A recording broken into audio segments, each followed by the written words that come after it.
Welcome to Limitless, the Blind Beginnings podcast where we discuss tips, tricks, and current topics related to all things in the blind and partially sighted community. Now, it is my pleasure to introduce the founder of Blind Beginnings and your host, Shawn Marcellet, and whatever co-host is on this week. Now, here's your host, Shawn. Welcome back to Limitless, the Blind Beginnings podcast. I'm your host, Shawn Marcellet, and I'm so excited that you're joining us again today. We are talking about Braille. This episode is going to be released on World Braille Day, which is also the birthday of Louis Braille, January 4th, and that's why we're talking about Braille today. So we're so happy that you've joined us. And we have some guests with us. First, I want to introduce my co-host today, Jinnie. Welcome, Jinnie. Hello. Thanks for having me again. And back to the podcast, we have Jill. Hi, Hello. Jill. Hi. And for the first time, we have Patricia. Welcome, Patricia. Thank you. So we did an episode number 22, if you haven't checked it out, was on Braille. And we were talking with Adam Wilton, who is the director of the Provincial Resource Center for the Visually Impaired. He's also a teacher of the visually impaired. And we got into a lot of the basics of Braille, what the process is for teaching Braille in the schools, what is Braille. So if you haven't listened to that episode, check it out. You might want to listen to that first. Today's conversation is going to be more talking with actual humans who use Braille about our own experiences. So I'm going to turn it over to Jinnie to get us started. Thank you to Jill and Patricia for both being here. So let's hear a little bit more about yourself. So tell us a little bit about yourself and your vision. Patricia, why don't you go first? Sure. So I am totally blind, so I have light perception, but in terms of functional vision, I don't have any. And I work full-time, and I've been employed, it'll be 8 years this coming January. And I've been a Braille user since kindergarten. Awesome. Jill. Yeah, I'm Jill. I'm a bit of an interesting case. I used to be able to see out of one eye and lost all remaining sight when I was 15. So now I'm fully blind with no light perception or anything like that. I'm in my fourth year, second to last year of university, and I have on and off been using Braille since I was 20, so about 3 or 4 years now. So, yeah. And I'm Shawn, and I have retinitis pigmentosa, so my vision has basically been deteriorating all my life.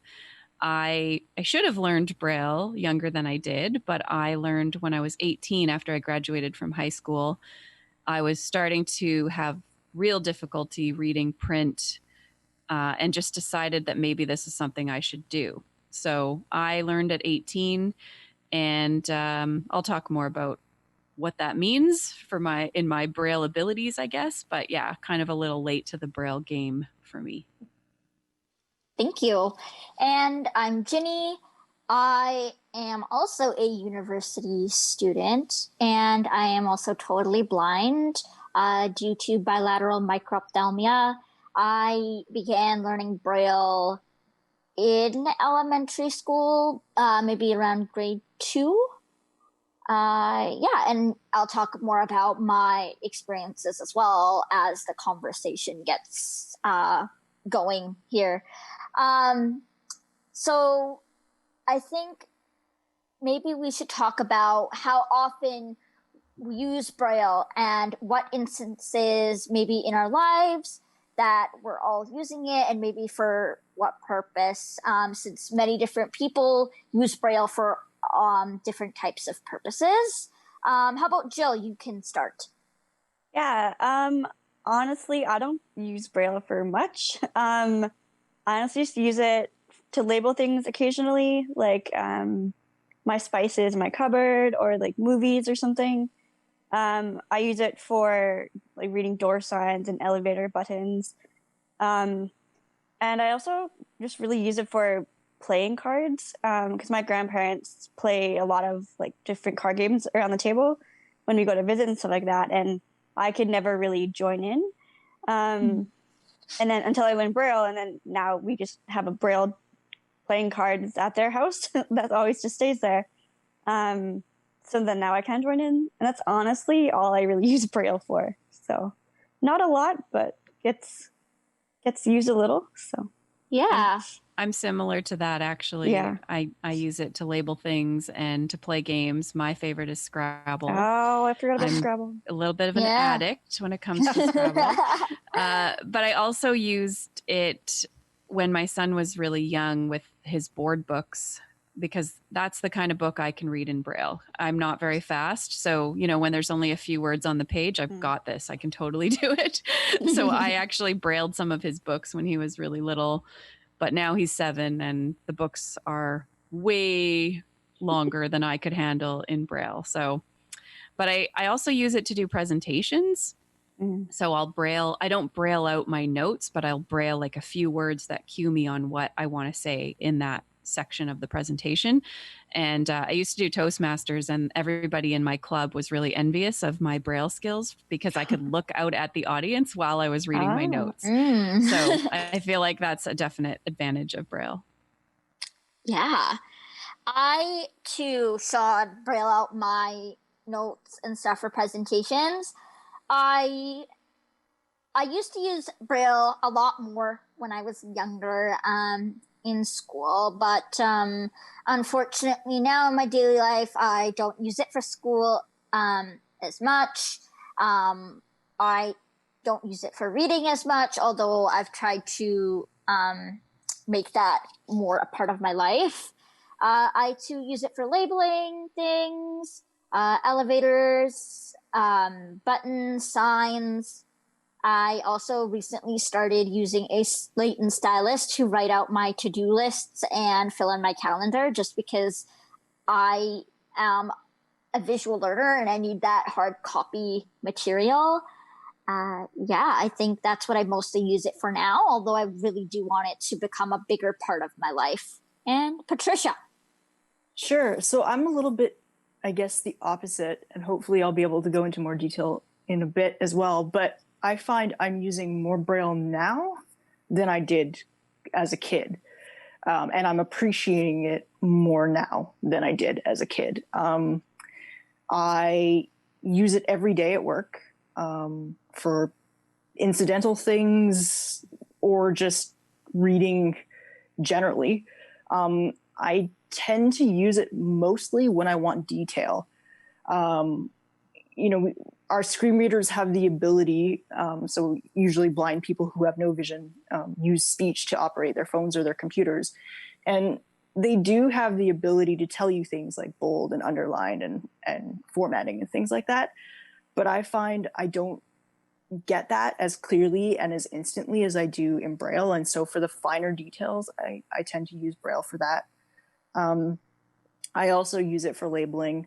And then I've really, when I'm done work, I'm tired of hearing speech in my ear all day. So I do a lot of leisure reading in Braille as well. And I usually have a hard copy book on the go. So as an adult, because I've pretty much only seen kid books, like how many volumes or how big is a Braille book for leisure? It can be as little as, 1 volume all the way up to whatever Harry Potter may be. It really depends on I can only imagine that one. I usually average, lately, I think I've read 6 books over the past 3 years, and they're usually 1 or 2 volume books. Okay. Wow.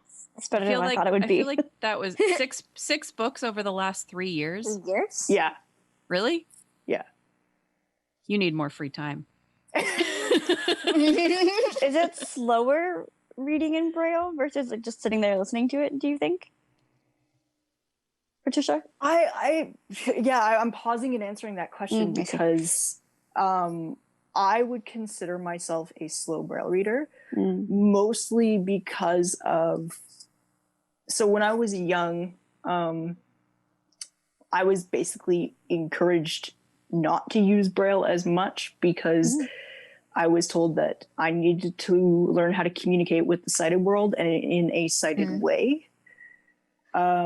So I feel like in many ways, at least outside of my little bubble of Brailleist and vision teacher, that Braille was seen as kind of archaic. Having said that, though, Braille was always within reach. When I received a computer, I also had an embosser, like my own personal embosser. There was always, like, I had a Brailler. All of my books, even if I used e-text to read them in school, were also always there in Braille. So again, that point of fascination when the kids come by and see literally a library full of what would be your biology or your chemistry or whatever textbook. So I had all that at my disposal.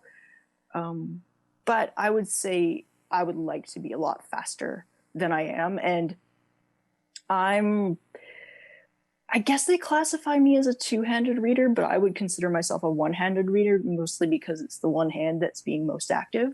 But I think because my second hand moves down the lines as I'm reading, that technically it's classified as a two-handed reader. Oh, I think I compare myself to, like, in typing, people call it hunt and peck, where they look for the keys and type with one finger. That's how I am with Braille. I'm a two-finger Braille reader. Yeah, when my pointer finger on my right hand gets like numbed out from the bumps, which happens to me, I just switch to the left one and I go back and forth.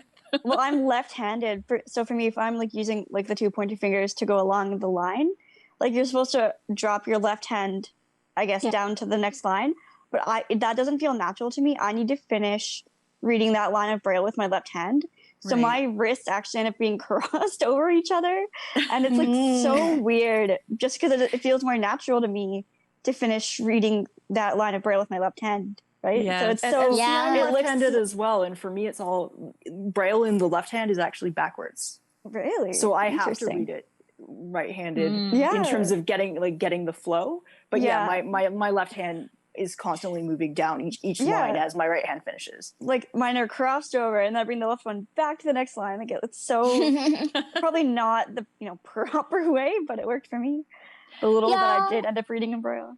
I think like for me too, I use the two fingers as well, like how you were saying, Shawn. Although mine don't alternate as much, but I use I drop it down, or sometimes I'll just use like my one hand. But I agree with the hand getting numb, because I actually found out that my pointer fingers now hyperextend, because when I'm reading Braille, I'm kind of bending them up, right? You're kind of lifting your wrists up. So my pointer fingers have actually they have learned to hyperextend, so I can read like a certain way, which is kind of That's weird. cool. You've adapted over time because of your skill. Your fingers have evolved. That's my neat. fingers. They have evolved, and That's so but cool. I do think I also want to be faster, because I feel like that's a new thing. Like blind people have more evolved fingers. Can we say that? Or like sensitive fingertips. that too though. Because if I try reading with any other fingers, I can't do it. Like if I try reading, like with my ring finger or my middle finger, I can't do it. Has to be with my pointer. I'm kind of happy to hear that, because I thought I was a bit of a freak in that way, that maybe real Braille readers could read from every finger. Yeah. Thumbs You're included. supposed to be able to. You are? Really? Okay. Oh. Yeah. Can you do it, Patricia? Not with all of them, but mostly. I tested it out. On my right hand, I can. My left hand. Wow. I feel like there'd be way too much going on. It'd be so hard. That's actually how the speed is increased. Wow. Is the more fingers you read with, the faster you can read. You just slowly add a finger in every once in a while and keep going. Jill! It's so funny. You just keep going. Like slowly, Jill's like, next is my pointer. Next is my ring it's finger. like pointer finger, and then my middle finger, and then my ring finger. I wanted to ask about, like, because I've never actually read a book in Braille for pleasure. I'm an audiobook fan till I die, pretty sure. But I know there are advantages to you know, a lot of people will say like, I don't want someone else's subjective opinion of the book to influence my enjoyment of the book. So I was just wondering what your thoughts are on that, Patricia, if you read for pleasure. Oh yeah, completely. And like I say, like I'm sick of, so when I was younger, I would read e-text mostly because I didn't like audiobooks, because at least with e-text, I was still in control. Mm-hmm. I could stop it, I could spell it, I could, but it's a completely different experience. Like when you're reading for pleasure in Braille, you can put on music if you want. Yeah, that's you know, true. like That's you can cool. just have some nice music in the background and just, it's like reading a print book. You know, you could, sometimes I even read a book, or I'll read something in Braille and I'll watch TV at the same time. It's a great multitasking tool. Hmm. I love it for that. You might have just sold me on the efficiency of that. I think too, like for me, I know that if I would have been a more frequent Braille reader, and probably read more now, I'd also say like it might also improve spelling, because I know as a child and That's still true. now, I have terrible spelling, and Same. I think you know, when you're listening to an audiobook, or you're always using e-text, which, you know, those are helpful tools, you're not really getting to see words around you like sighted people are in the world, to know how to spell them. And I think utilizing Braille, and the more you utilize it, gives you, you know, that spelling feedback, gives you the punctuation feedback, and sometimes even formatting. Like certain books, you know, will be formatted differently, and you'll see that in the book. Whereas with audiobooks and e-text, for me, I just don't. So I definitely, that's why I want to incorporate more of it. I don't know if those are and to add on to that too, like when I was a kid, I could see quite well out of one eye, but I could never, like when they were writing stuff out on the board in class, like I could never get close enough to see the whole board. And I was too, like, surprisingly, I was too shy as a kid to ask for them to spell it out loud. And I couldn't, like, it was really draining for me to read a large print book, because it was the one I was doing the work of too, and eye strain and headaches, and it was awful. And I hated reading, but like, I almost feel like if Braille was more of a thing in my life, I would have become a better speller, and like my grammar would be so much better. Just exactly what Jinnie was saying. Yeah, it is and it isn't though. So I was thinking about this, and I was sort of talking to my parents, because I wasn't sure what kind of questions were going to be asked also. And I have memories of learning Braille, but honestly, I don't know. I couldn't remember when I started learning contractions, right? Mm-hmm. And my dad told me, he said, that actually came pretty quick. He's like, you had your letters down and then contractions started coming. So he said, by the time, like, I have memories of being in the 3rd grade and already writing in full contractions. So that's kind of hard too, because you're just learning how to spell in elementary school. And as soon as you start introducing contractions, like there's a symbol for world. You don't need to know how to spell world, because you just do that symbol. Yeah. And when you see that symbol, that means world. But how do you spell it? Right. So, that's actually a really good point. I don't know. I think there needs to be a bit of a balance, and I don't know necessarily. Or like maybe it's a misconception that if you read Braille, you're a better speller. That might be more of a misconception. Some pretty like Braille readers who, even a friend told me, she said, I didn't know. I always thought as I was learning to type that the word as was spelled AZ. Which would make sense, because the Z contraction is the word as. Oh, yeah. Yeah, I always had that problem, like Patricia, like with spelling tests, because I would, knowledge, I just put a K. And eventually my teachers caught on to that, and they're like, we need to teach her differently, because I still don't know how to spell that word. Oh, that brings up a question. So I want to explain, because I don't think we did talk about this in the other episode, that the difference between contracted and uncontracted. So contracted Braille or uncontracted Braille is just the alphabet. So for each letter of the alphabet, there's a symbol, a Braille symbol for that letter. Contractions are letters that are commonly seen together. There'll be one symbol. So like ing has its own contraction. Yeah, it's prefixes, it's suffixes, and it's also whole words.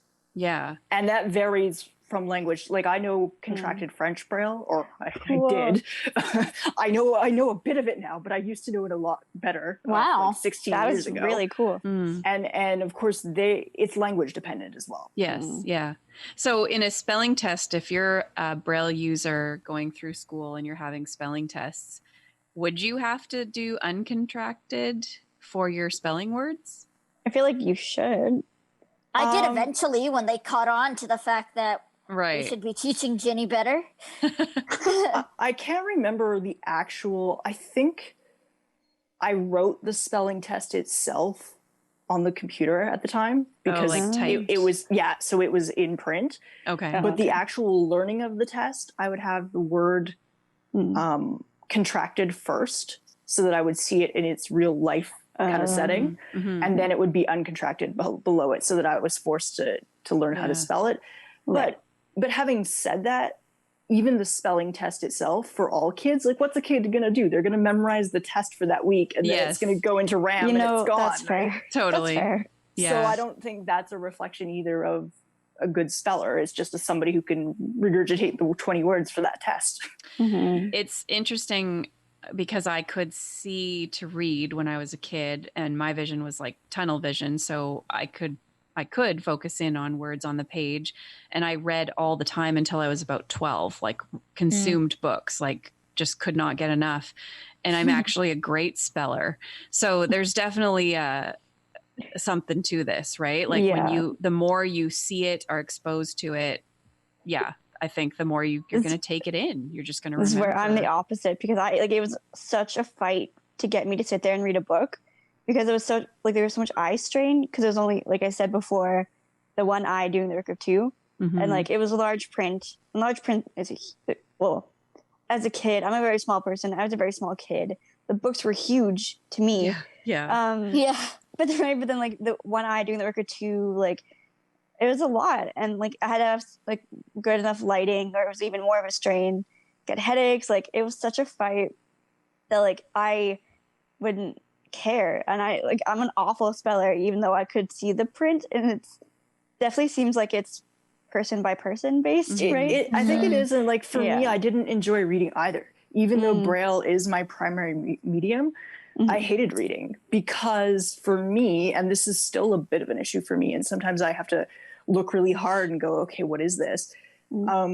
I would mix up, I guess it would be almost like mirroring certain things. So an M would sometimes look like an SH and vice versa. K's, ST's, CH's all looked the same to me. Me too.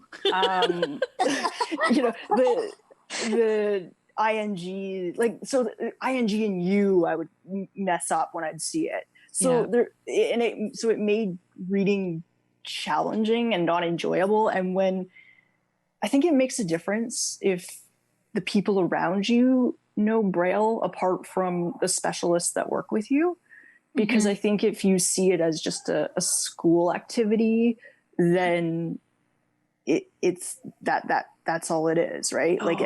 Yes, that's such a good point. And now I'm super curious to know if any of your families learned Braille when you did. Not when I did, but so I have a twin sister, and for one of our birthdays, I mailed her a Braille birthday card and the alphabet, and she had to decipher, figure out what I said in the birthday card. I love that.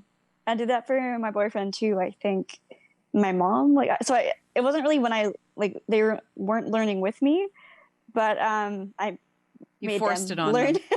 them.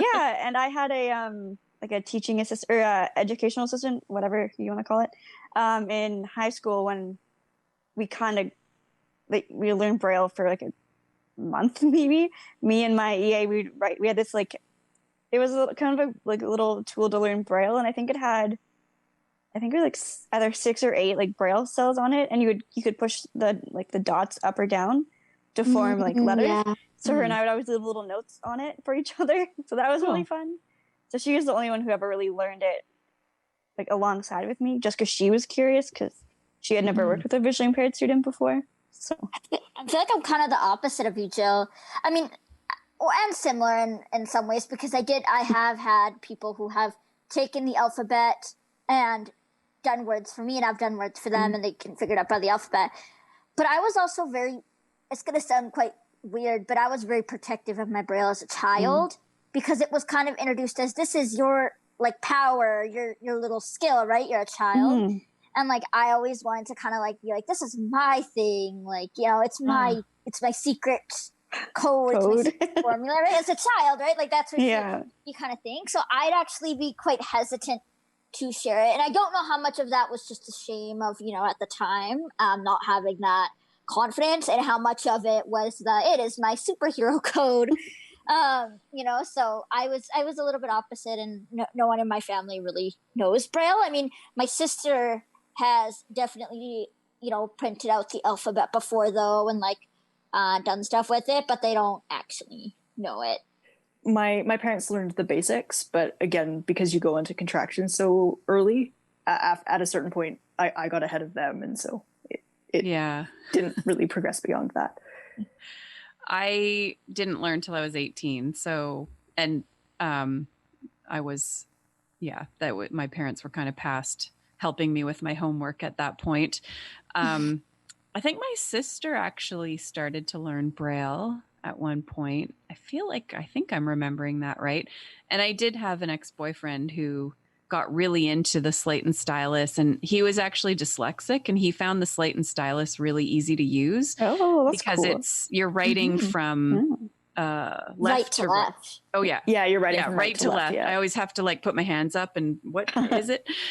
Because you're poking the holes. Hated that thing. And then when you flip it over, you're reading it the right way. So you also have to write the letters in mirror image of what they look like when you read them. But the funny thing is, if you just remember that you're writing on the opposite side, like, and that's the thing I think that persists in learning the slate when sighted people teach it, is that you're writing backwards. And this is what they'll tell their blind students as well. I mean, I don't know. I haven't been in the school system in like 16 years. So I don't know what's being taught now, but it was, you're writing backwards, and you're not. I taught myself the slate after I should have learned it. And I can't, like, my writing is not legible. I cannot use it well enough to actually use. So I admire anybody who does use it.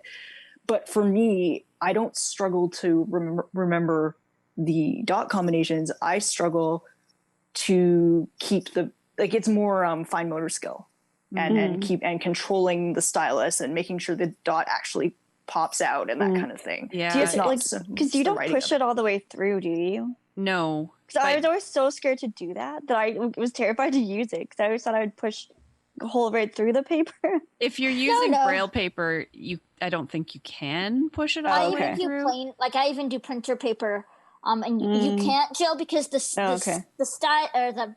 slate is kind of what you're kind of pushing onto.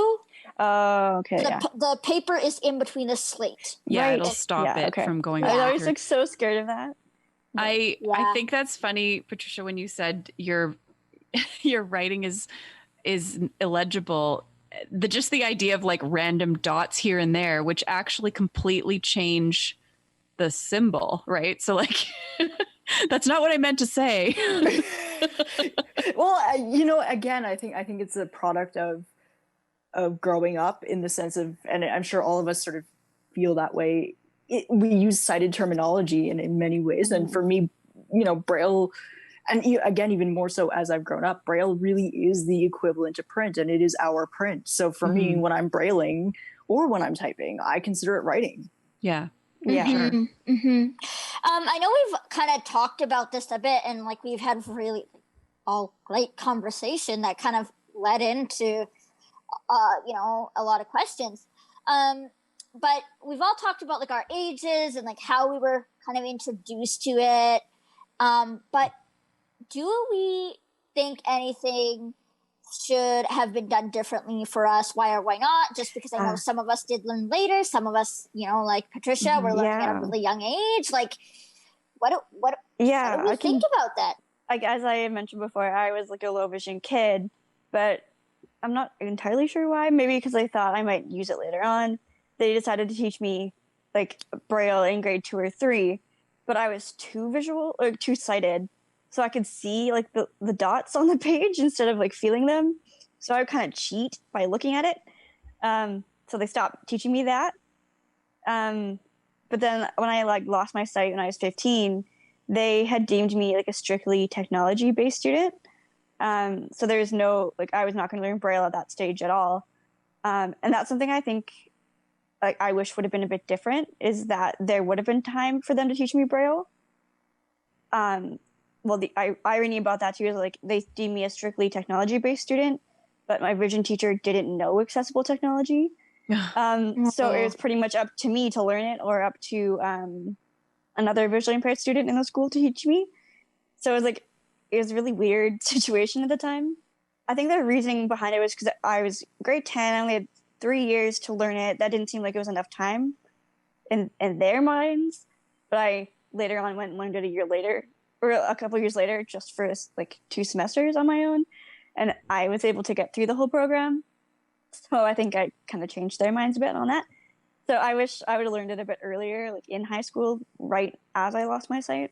Yeah, I also wish I had learned sooner. I think if I had been introduced to it earlier, I would be more fluent now and maybe have the choice of reading a book in Braille. I know it's never too late, blah, blah. I could learn, I could practice, but let's just be honest, I'm not going to. So that ship has sailed. But my experience is a little bit, it was my parents who weren't comfortable with my visual impairment and didn't really want me to know the severity of my visual impairment. And so I couldn't learn Braille because I would have asked too many questions, and there was no denying my inevitable blindness if I was learning Braille, right? So they instead I learned typing starting in grade 2, and I'm very fast at typing, which I'm appreciate. But that's it. Just, I think it was my parents, not ready to face the reality. And I guess if anybody's listening and feeling that way about your own kids that have a degenerative condition, let me be the voice of, I do wish that I had the opportunity when I was younger. I think it would have benefited me for sure. Mm-hmm.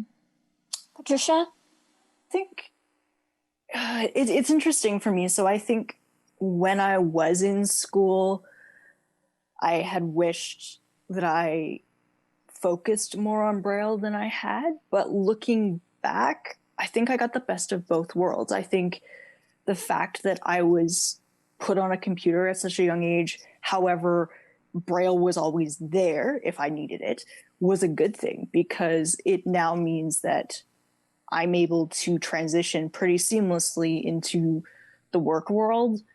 I'm one of the first JAWS users. Like, my serial number is so low that people go, "What? You've got a serial number in the 6,000s?"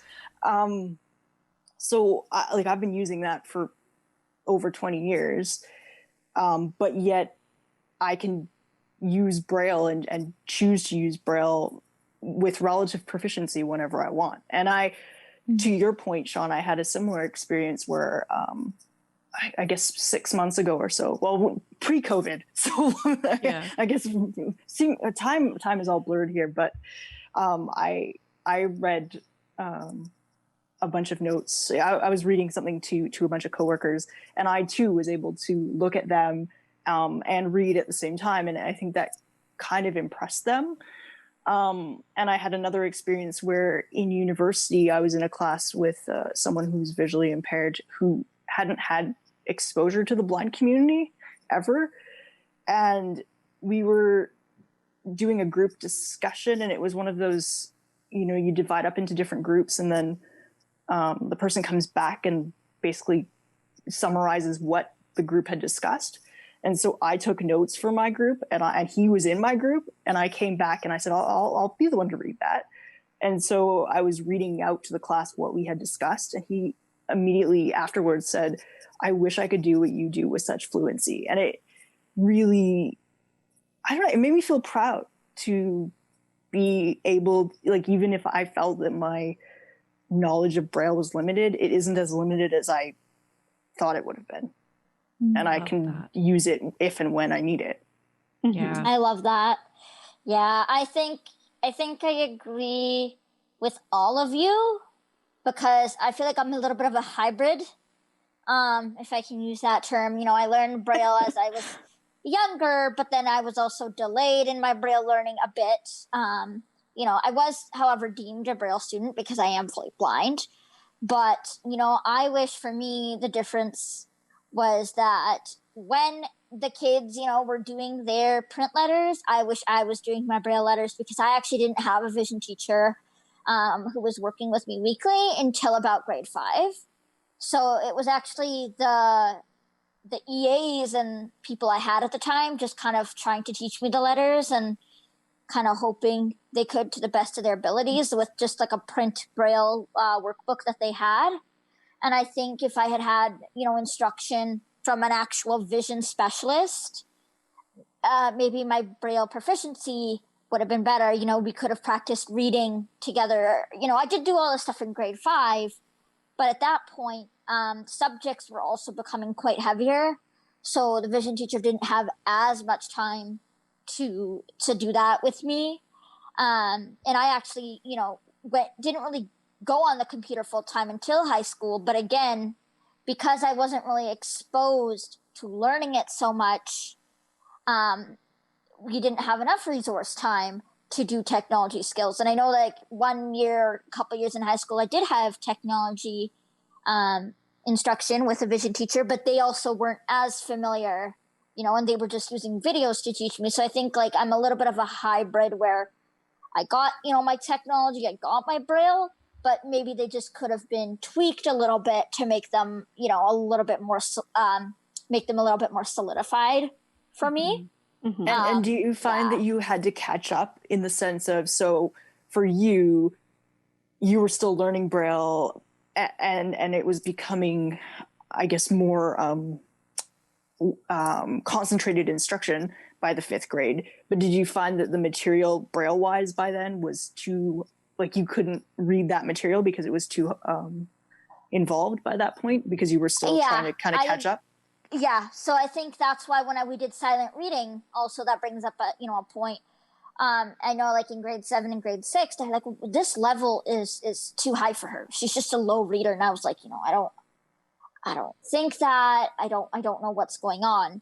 So they would be like, all right, either someone would read to me out loud sometimes if it was a novel study, or they put me in a lower reading group, rather than kind of, I don't want to say fixing the issue, but let's say addressing the issue, in a more direct way.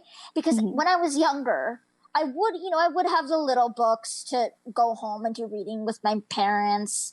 But when the kids were picking a book from the library, I wasn't picking a Braille book. I was taking a book home and, having someone read it to me. And I think that could have also helped as well, like Patricia, like you were saying. My son is in grade 2. He's learning to read. It's so funny that I'm hearing all of this and he brings home books from the library. He brings home books. He's in a special reading group and we are spending so much time with him on reading and have been for a year to try to get him caught up to his classmates. And he's fully sighted. I can only imagine what a disadvantage it could be for a child that's blind whose parents don't read Braille, who, I don't know. For me, I'm one of 6 kids growing up. And if I brought a book home, my parents didn't have time to sit there and read it with me because there were 5 other kids to help with. Right. And again, the whole low vision, large print kind of combo, it was not a really good combination because it's large print it's so big and your vision's not great, but you can still see a bit. But it's I was always in the lower reading level and I always had to get reading tests done by school counselors and stuff because they were really concerned that I had maybe a learning disability as well or something. But it just ended up being the visual impairment was the main issue because I couldn't read fast enough because the eye would get strained and headaches and if the lighting wasn't good enough, whatever, right? So I ended up for most of elementary school and even into middle school, before I was really given any kind of technology, we would just have like an EA sit in the hallway and read a book to me. So then I have to sit there and try to remember what's happening in the book. And like Jinnie, when you mentioned novel studies, like we'd have to write down details about it, but I'd have to like memorize it. Right. And like if you're in a hallway getting read to, like your mind wanders, you kind of like, well, for me, I could kind of look around at things. Like it was such a weird process for me. So we even had grade 7 buddy reading. And yeah. Though I enjoyed it that someone was reading to me, I wish that, just like the other kids, I had my book, they had their book, I read a line, they read a line, rather than that audio. You can't follow along the same way. You can't. But, also, I just want to say, too, I was also an ESL student because English wasn't my first language. And I think coupling that with me learning Braille in, like, grade 2 was quite hard. And then putting the fact together that I also didn't learn Braille that well. They were trying to keep me in ESL longer because they thought it wasn't, they didn't really understand that, I don't know if they still would have, but that Braille was the issue, not that I wasn't picking up on the English that quick. And I think being, English being my second language and then Braille being there as well, I think was quite hard together as well. I have a question that's kind of like leading in a different direction, but I'm just curious because I think it's super interesting whether, especially Jinnie and Patricia, whether you learned what the print alphabet looks like. I didn't, and I feel quite sad for that because when you're up to, when you have signs in places, the print will often be raised, and I really, really wish that I could have been able to do that. I did only learn a little bit, like, for how to sign my name.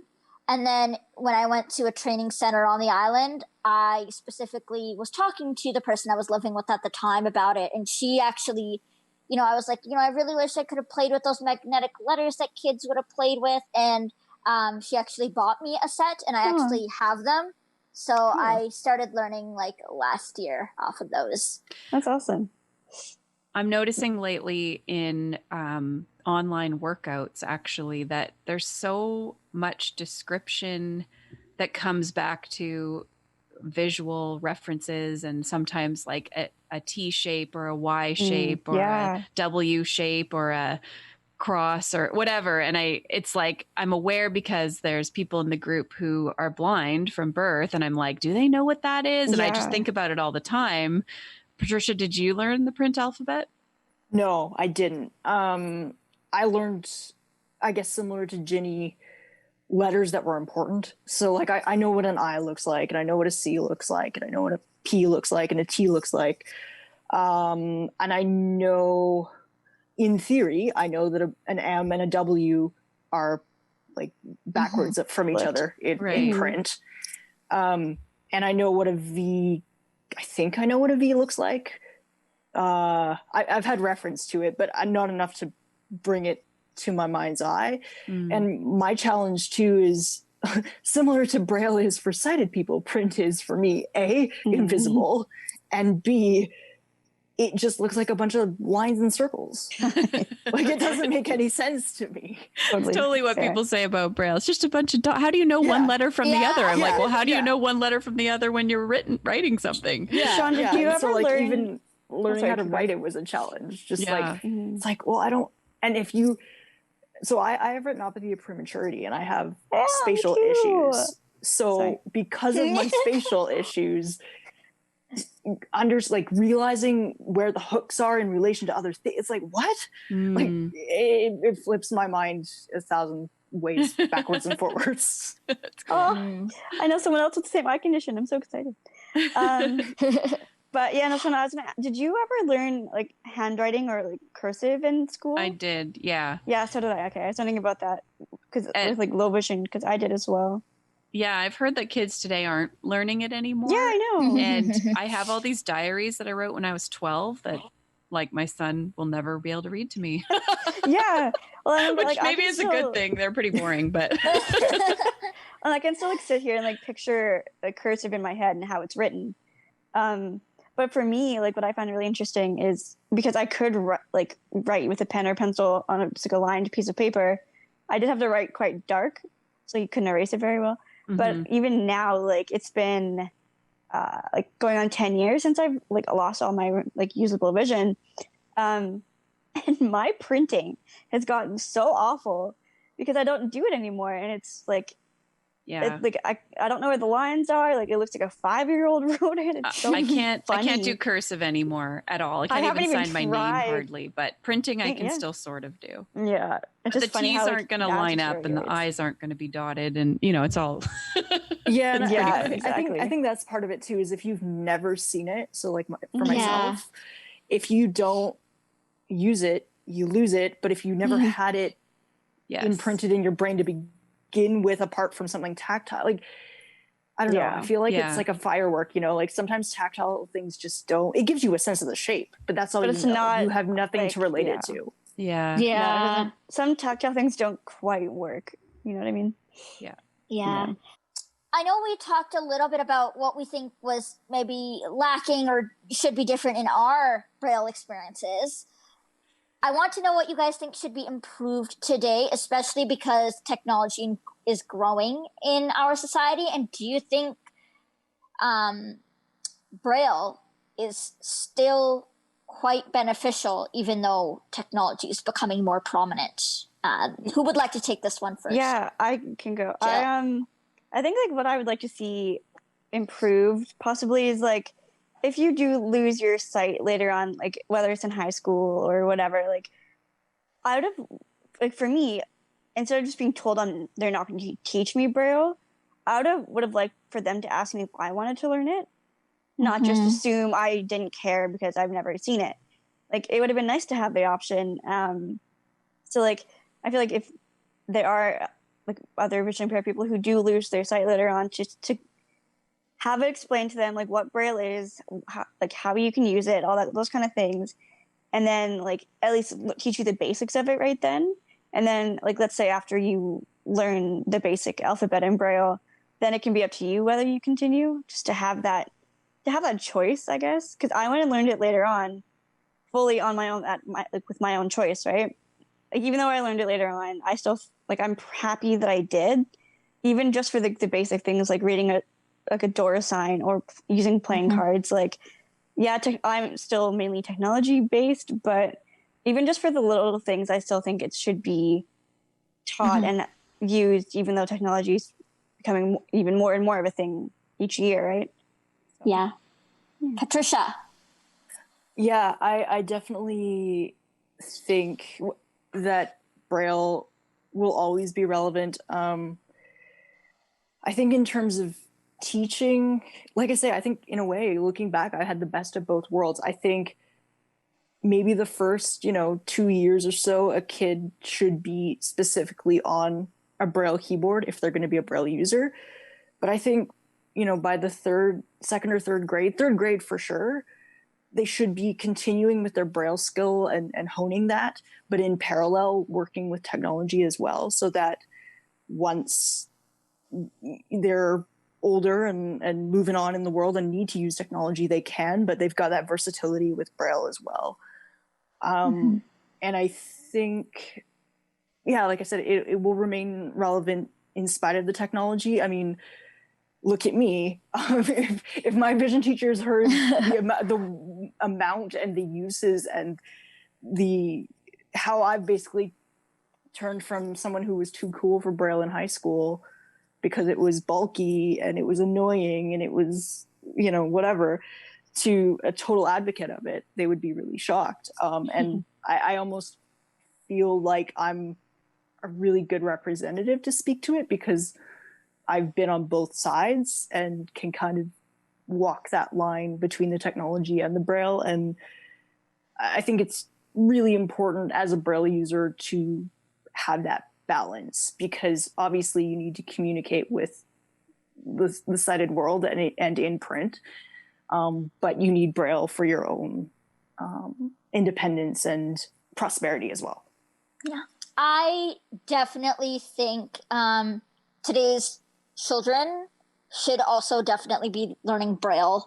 I think I agree with Patricia. I think, having the Braille accompanied by technology and making them a very versatile learners so that when they're older, they're able to choose their best learning style.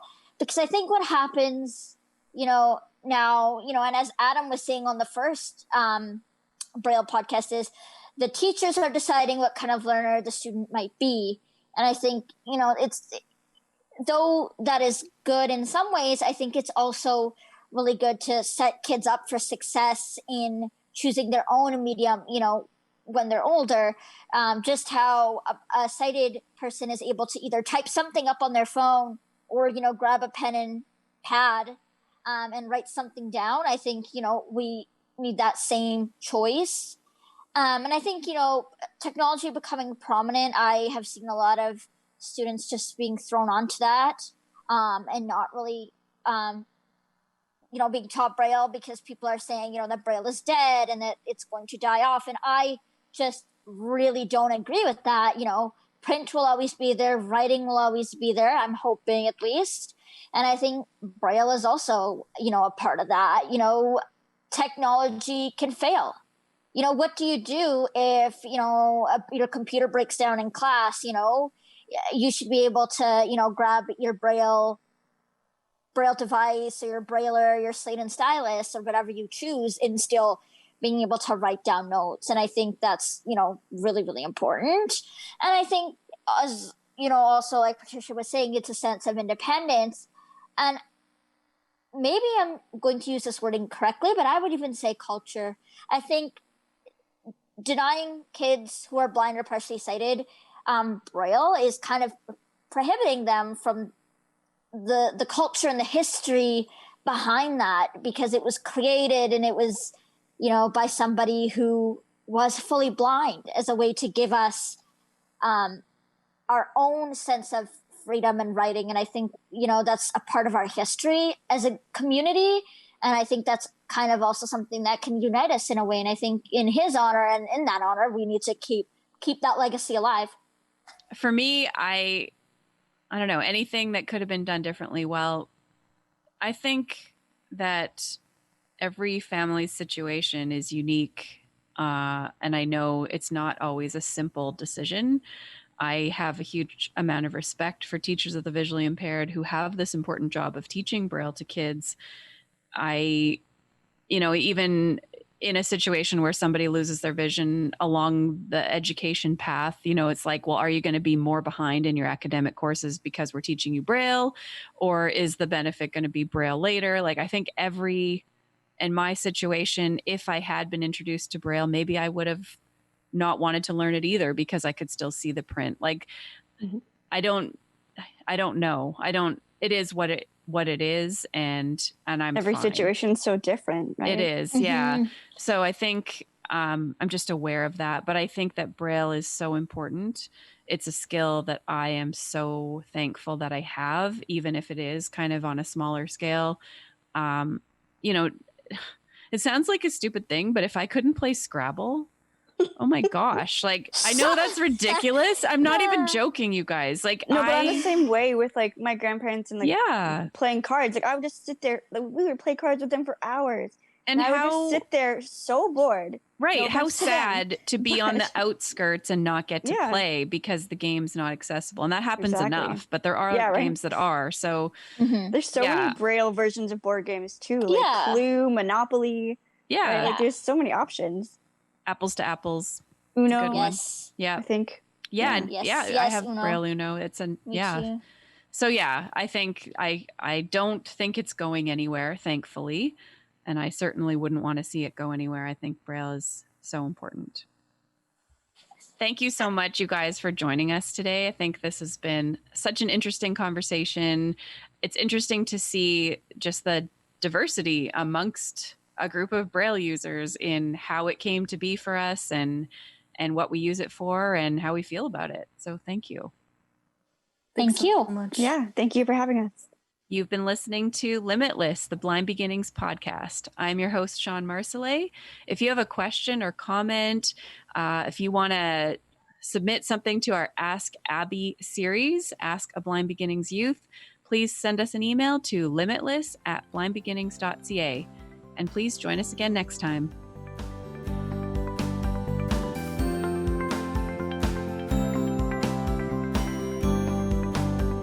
For more information on Blind Beginnings and its mission to inspire and support children and youth who are blind or partially sighted and their families, visit www.blindbeginnings.ca.